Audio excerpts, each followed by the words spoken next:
దేశ ప్రధాని మోదీ మైక్రోసాఫ్ట్ వ్యవస్థాపకుడు బిల్ గేట్స్ మధ్య ప్రత్యేక చర్చా కార్యక్రమం ఇప్పుడు చూద్దాం.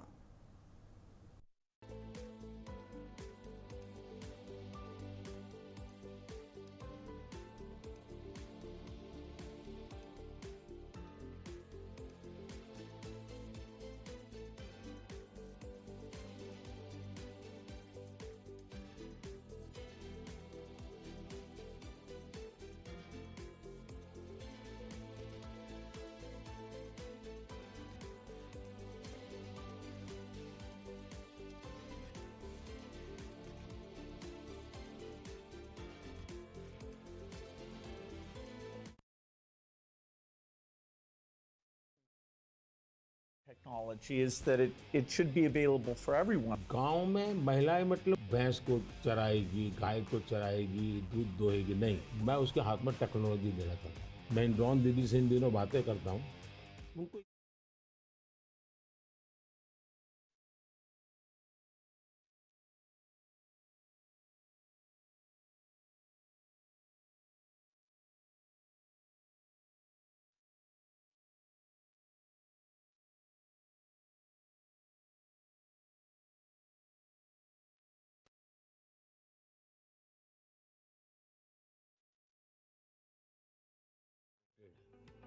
और ये सोर्स है. ये आज शुरू के दिनों में, आगे चल करके क्या होगा जरूरत नहीं पड़ेगी शायद, लेकिन ये हमने कुछ डूज एंड डोंट्स उस पर सीरियसली सोचना पड़ेगा. उसी प्रकार से मैं एआई से पहले काम वो लूं जिसकी मेरी महारत हो. मेरी महारत हो और मैं अब थक गया हूं, सो जाऊं, वो कर लेगा, तो वो ठीक नहीं है. जैसे हम कह देते कि भाई तुम 5 बजे उसको फ़ोन लगा देना, तो यही कर देगा. या मैं कह दूंगा कि मेरा वो गाना मुझे सुना दो, तो कर देगा. तो मुझे पता होना चाहिए ना कि भाई मुझे इस समय किस गाने को सुनने की ज़रूरत है, मेरे लिए क्या रिक्वायरमेंट है. अगर मैं ये ना कर दूँ, मेरे से टूल का ही उपयोग करने के लिए खेल खेलता रहूँ, तो शायद मैं वैल्यूएशन नहीं कर पाऊँगा, टाइम पास कर लूँगा. In the AI world, data is so important, and yet people have concerns, privacy concerns. How do we strike the balance there? Data एक बहुत बड़ा इश्यू बना हुआ है. हमने उसकी सिक्योरिटी भी देखनी चाहिए. भारत में कानूनी व्यवस्था तो की है, लेकिन लोगों को भी अवेयर करना पड़ेगा. अब जैसे मैंने आज हमारे देश में यूनिवर्सिटीज वगैरह सारे सर्टिफिकेट क्लाउड में रखवा देता हूँ, ताकि खर्चा भी बचता है और जो भी रिक्वायरमेंट मिल जाती है. मेरे यहाँ कंप्लाइंसेस की ज़रूरत होती थी, मेरे सारे कंप्लाइंसेस की कोई ज़रूरत नहीं है. आप अपना डेटा एक क्लाउड पर डाल दीजिए, मुझे आपका आइडेंटिटी दीजिए, मुझे जो ज़रूरत है मैं उसमें से ले लूँगा. तो मैं नागरिकों का ईज़ ऑफ लिविंग के लिए टेक्नोलॉजी का बहुत उपयोग कर रहा हूँ. सर्विसेज के लिए पहले करता था, अब मैं ईज़ ऑफ लिविंग के लिए कर रहा हूँ. Yeah, data is definitely it's going to be very exciting that we'll be able to preserve privacy and still learn a lot from the data. Like which crop should you plant? If we get all the data from the farmers without their names, so we don't invade their privacy, but giving better farmer advice, or seeing here in India, the top 10% of teachers are so good, and saying, okay, what are they doing, and how do we spread that to the other people? Or even if there's some new nutrition approach, sometimes it works and sometimes not. And so because you have the medical record, the ability to kind of track and say, okay, this is working very well, or this isn't, we can be a lot smarter without threatening individual privacy. मैं इसको दो तरह, एक हमें common man को भी quality data के लिए ट्रेन करना पड़ेगा. हमारे डेटा में क्वालिटी होनी चाहिए, क्लैरिटी होनी चाहिए. दूसरा, डेटा ओनर को मालूम होना चाहिए कि जो मेरे से डेटा मांग रहा है वो किस काम के लिए मांग रहा है. अगर वो उसके साथ एग्रीमेंट करके उसमें से कमाई करना चाहता है तो उसको अलाउ करना चाहिए कि. और पहला, उसको प्रायोरिटी रिसर्च के लिए होनी चाहिए. रिसर्च के डेटा की वैल्यू ज़्यादा ना हो, ताकि वरना रिसर्च बहुत महंगा हो जाएगा. और रिसर्च करने वाले इंस्टीट्यूट ने भी उसको एश्योरेंस देना चाहिए कि तेरे डेटा का मैं जो उपयोग कर रहा हूँ वो इसी काम के लिए होगा, ये ग्लोबल गुड के लिए है, कॉमन मैन के गुड के लिए है। तो मैं मानता हूँ दुनिया में कोई भी व्यक्ति इनकार नहीं करेगा। I think it's interesting that some of these digital systems create efficiency by getting rid of the middleman, and that's super beneficial. मैं तो कभी कभी कहता हूँ कि मैं ऐसी सरकार चलाना चाहता हूँ एज फार एज मध्यम वर्गीय जो वर्ग है उसकी जिंदगी से सरकार बाहर निकल जाए, उसकी जिंदगी में सरकार की कोई जरूरत ही ना हो। जो गरीब है जिसको सरकार की जरूरत है वहाँ सरकार भरपूर हो, लेकिन जिसको कोई जरूरत नहीं बिना कारण सरकार जा करके उसको कोई ये लाओ वो लाओ ये करो वो करो करती रहती है तो वो बंद हो जाएगा। और इसलिए मेरी कोशिश यही है कि हमारा प्रयास यही रहेगा कि हम इसको करें। In 2015, one of the great things we did together was you came to Paris for that mission innovation. That was fantastic. Yes. Climate के संबंध में हम दोनों के विचार एक ही प्रकार के हैं और आपने बहुत सक्रियता से भूमिका भी अदा की। तो उस समय ओबामा, आप, मैं और फ्रांस के प्रेसिडेंट हम मिले थे और तब हम लोगों ने डिटेल में चर्चा की थी हम इसको वे फॉरवर्ड कैसे ले जाएं। लेकिन दुर्भाग्य से वो बात ज़्यादा आगे चली नहीं। लेकिन G20 के बाद क्लाइमेट को लेकर एक वातावरण बना है कि भाई सब लोग अपनी अपनी जिम्मेवारी अदा करेंगे। तो जो हमने बीज बोए थे और जिसमें आपकी भी बहुत बड़ी भूमिका थी वो अब कुछ वटवृक्ष के रूप में सामने आएगा ऐसा मुझे लग रहा है। मैं समझता हूँ क्लाइमेट एक ऐसा विषय है जरा खुले में जाकर के हम लोग बात करते हैं।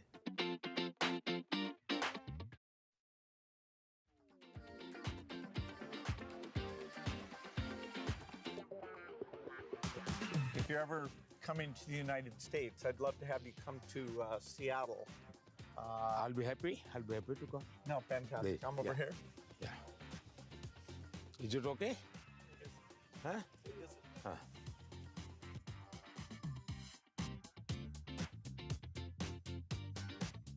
क्लाइमेट को लेकर के हम बात कर रहे थे। भारत, मुझे बहुत खुशी है कि हम रिन्यूएबल एनर्जी के क्षेत्र में बहुत तेज़ी से आगे बढ़ रहे हैं। सोलर एनर्जी, विंड एनर्जी, हम काफ़ी काम, हम न्यूक्लियर के अंदर काफ़ी तेज़ी से आगे बढ़ना चाहते हैं। उसी प्रकार से ग्रीन हाइड्रोजन को हम बहुत तेज़ी से आगे बढ़ना चाहते हैं। मैं तमिलनाडु में था तो हमने एक हाइड्रोजन से चलने वाली बोट मैंने वहाँ से रवाना की, जो काशी में मेरे जो टूरिस्ट आते हैं उनके लिए ये एनवायरनमेंट फ्रेंडली, पॉल्यूशन फ्री ये बोट काशी से अयोध्या के लिए चलाने के लिए मैंने सोचा है, ताकि क्लीन गंगा की मेरी जो मूवमेंट है उसको भी मदद मिलेगा, एनवायरनमेंट कॉन्शियस सोसाइटी के लिए भी वहाँ से एक मैसेजिंग होता रहेगा। Well, India brings to the climate change a rich history of caring about the environment. How do you see connecting those? हमारे यहाँ रीयूज, रिसाइकल ये हमारे नेचर में है। अब देखिए ये जो जैकेट है ये रिसाइकल मटेरियल का है, लेकिन ये रिसाइकल मटेरियल की भी विशेषता है। इसकी विशेषता ये है जो टेलर के यहाँ कपड़े के टुकड़े निकलते हैं ये सारा वेस्ट इकट्ठा किया हुआ है, फिर जो पुराने कपड़े हैं उसको भी इसमें लिया हुआ है और 30-40% वेस्ट प्लास्टिक बोतल को लिया हुआ है और उन सबको रिसाइकल करके ये कपड़ा बना है। Yeah, the innovation both here in India and the world is coming along. Are the goals that we set, staying below 1.5 degrees, we probably will miss that. Even 2 degrees isn't going to be so easy. And the thing you and I really emphasized in Paris is the need for innovation. If the green approach can be made as cheap or cheaper than the old approach, then the adoption will be very good. If it's more expensive, it's not clear who's going to be willing to pay for that. Should the rich countries pay for that? It's not fair to tell India to slow down, building basic infrastructure just because the West had those emissions, but you'll have to have some adaptation because there will be some warming, particularly which farmers will have to take into account. मुझे लगता है कि हमने to prawn strategy की तरफ जाना चाहिए। एक तो है इनोवेशन, और इनोवेशन में हमारी जो रिक्वायरमेंट्स हैं वो क्लाइमेट फ्रेंडली कैसे हो, नेचर फ्रेंडली कैसे हो, उसमें इनोवेशन हो। भारत ने अभी अपने इस बजट में 1,00,000 करोड़ रुपए का कॉर्पस फंड बनाया है, और यंग जनरेशन को हमने कहा है कि आप इनोवेशंस के लिए आइए। 50 साल तक इंटरेस्ट फ्री लोन हम देंगे और आप इनोवेशन कीजिए। 1,00,000 करोड़ रुपए का मैंने जो अपकमिंग टेक्नोलॉजीज है, फ्यूचरिस्टिक टेक्नोलॉजी है, उस पर आप रिसर्च करिए, इनोवेशन कीजिए। तो मैं एक तरफ उनको प्रोत्साहित करूँ, लेकिन दूसरी एक बात है जिसको गंभीरता से ले, और ये वो लाइफस्टाइल। और इसलिए मैंने मिशन लाइफ शुरू किया है, और मैं जब लाइफ कहता हूँ तब लाइफस्टाइल फॉर एनवायरनमेंट, क्योंकि हमारी रोजमर्रा की जिंदगी में अगर हम क्लाइमेट फ्रेंडली लाइफस्टाइल स्वीकार नहीं करते, प्रो नेचर हम जीवन नहीं जीते हैं, तो हम बाहरी कितने ही प्रयास क्यों न करें, हम नए नए इनोवेशन करेंगे, नई नई चीजें जोड़ते जाएंगे, हम अपनी जिंदगी को ऐसी कैसे बनाए। अब हमारा मुसीबत क्या है, हमारा प्रगति का आंक क्या, तो भाई कौन सा देश कितना स्टील उपयोग करता है, कौन सा देश पर कैपिटल कितना एनर्जी कंज्यूम करता है, उसके आधार पर उस देश की इकोनॉमी में जा। अगर ये पैरामीटर रहेंगे तो फिर वो इलेक्ट्रिसिटी कंज्यूम करने के लिए कोशिश करेगा, स्टील कंजम्पशन की कोशिश करेगा, फिर स्टील उत्पादन के लिए लगेगा, तो स्टील उत्पादन में कार्बन का प्रॉब्लम करेगा। मतलब हमने हमारी सोचने के तरीकों बदलना पड़ेगा। जब सोचने के हमारे पैरामीटर, जिंदगी के पैरामीटर, प्रगति के पैरामीटर हमने क्लाइमेट फ्रेंडली बनाने चाहिए। आज हमारे प्रगति के सारे पैरामीटर एंटी क्लाइमेट है। बिजली कंजम्पशन के आधार पर प्रगति नापी जाती है, स्टील कंजम्पशन के आधार पर प्रगति नापी जाती है। Yeah, I've been interested in your discussions about green GDP. Update me on your thinking. मैं तो कहता हूँ दुनिया को ग्रीन जीडीपी के कंसेप्ट को डेवलप करना चाहिए कि भाई तुम्हारी टोटल जीडीपी में ग्रीन जीडीपी कितनी है, टोटल रोजगार में ग्रीन रोजगार कितने हैं। हम एक नया आखिर टर्मिनोलॉजी बदलनी चाहिए दुनिया की।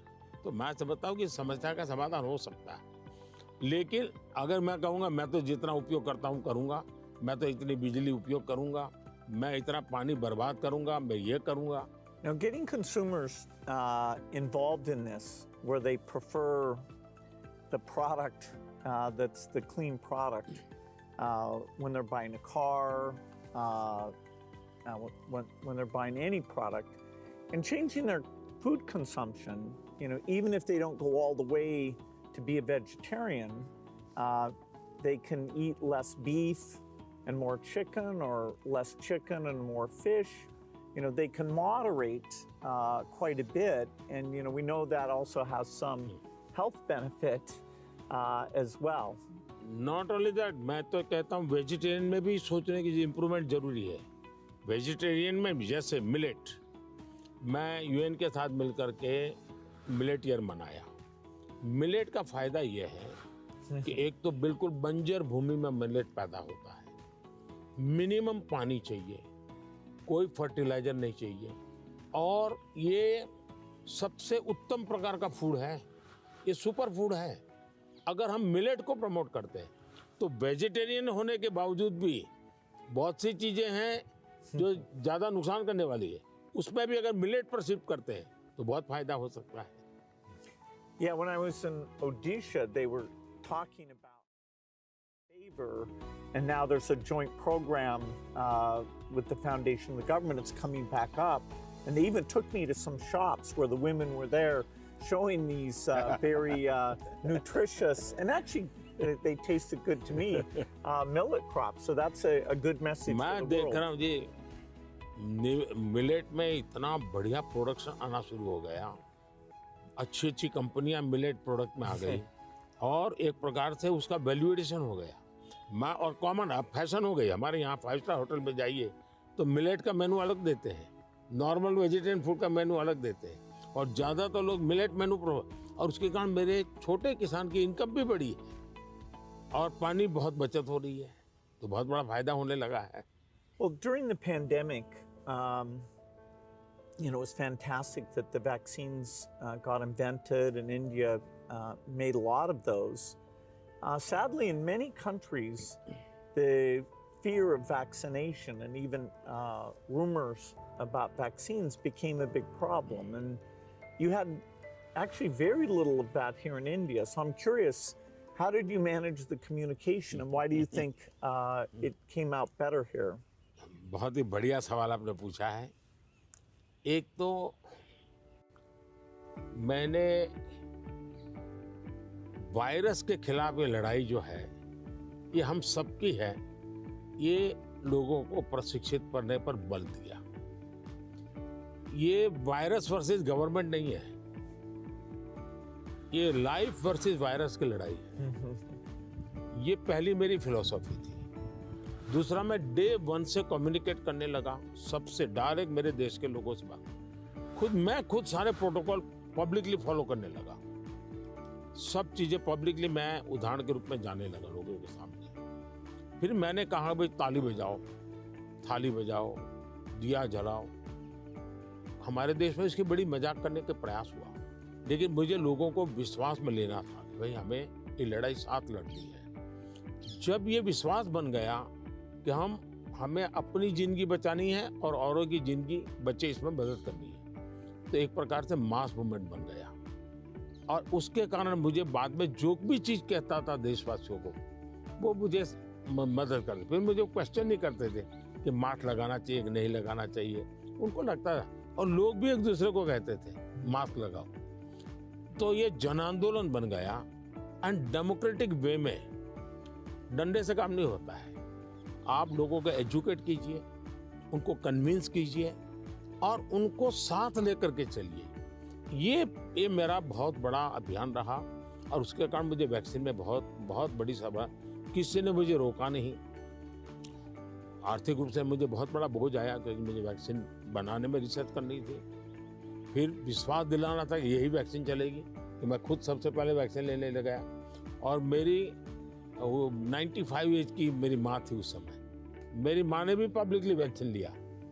तो मैंने उदाहरण करके दिखाया, तो लोगों को भरोसा पड़ा कि भाई ये जिंदगी बचा सकती है। आने वाले दिनों में मैं सर्वाइकल कैंसर को लेकर के, खास करके बच्चियों के लेकर, मैं भारत में इस बार बजट में हमारी जो साइंटिस्ट हैं उनको बजट देना चाहता हूँ। और मैं उनको कहना चाहता हूँ इसमें भी आप लोकल रिसर्च कीजिए, वैक्सीन बनाइए और बहुत ही कम पैसों में मैं मेरे देश की सभी बच्चियों का वैक्सीनेशन करूँ और किसी भी बच्ची को कैंसर की संभावना ही न रहे वो स्थिति पैदा करूँ। उस दिशा में इन दिनों मैं काम कर रहा हूँ। जब मेरी नई सरकार बनेगी तो मैं सबसे पहले उस दिशा में काफ़ी पैसे रिसर्च में लगाना चाहता हूँ ताकि मेरी बच्चियों की जिंदगी बचे। मैं एक इंटरेस्टिंग बात बताना चाहता हूँ। सरदार वल्लभ भाई पटेल 1930 के आसपास अहमदाबाद म्युनिसिपल कॉरपोरेशन, उस समय नगर पालिका होती थी,